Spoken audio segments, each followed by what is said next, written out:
Hello guys, আসসালামু আলাইকুম। Welcome to my page. তো সবাই কেমন আছেন? আশা করি সবাই ভালো আছেন। তো আজকে আমরা জানবো একুইল সম্পর্কে। তো সবাই সম্পূর্ণ ভিডিওটি দেখবেন। যদি ভিডিওটি দ্বারা আপনারা উপকৃত হন, অবশ্যই আমার পেজে ফলো দিয়ে সাথে থাকবেন এবং ভিডিওটি লাইক করুন, শেয়ার করবেন, যাতে অন্যরা সবাই ভিডিওটি দেখে উপকৃত হতে পারে। তো একুইল হচ্ছে অ্যাকসেপ্টেবল কোয়ালিটি লেভেল, অর্থাৎ গ্রহণযোগ্য মানের স্তর। তো একুইল কাকে বলে?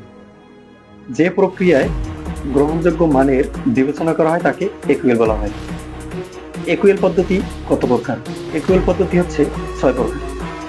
Number 1, 1 point; number 2, 1.5; number 3, 2.5; number 4, 4 point; number 5, 6.5; number 6, 10 point.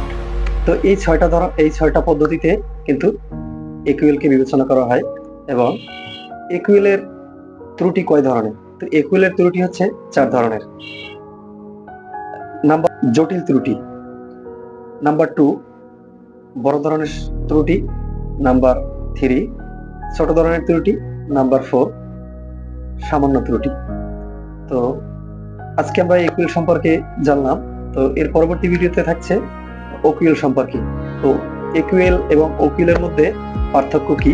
অবশ্যই কিন্তু একুইল এবং ওকুইলের মধ্যে অনেক পার্থক্য রয়েছে। তো যদি আপনারা কমেন্টে জানান, তো ফিডব্যাক দেন, তাহলে অবশ্যই আমি পরবর্তী ভিডিওতে ওকিল সম্পর্কে বিস্তারিত আলোচনা করব। তো সবাই ভালো থাকবেন, সুস্থ থাকবেন। আল্লাহ হাফিজ।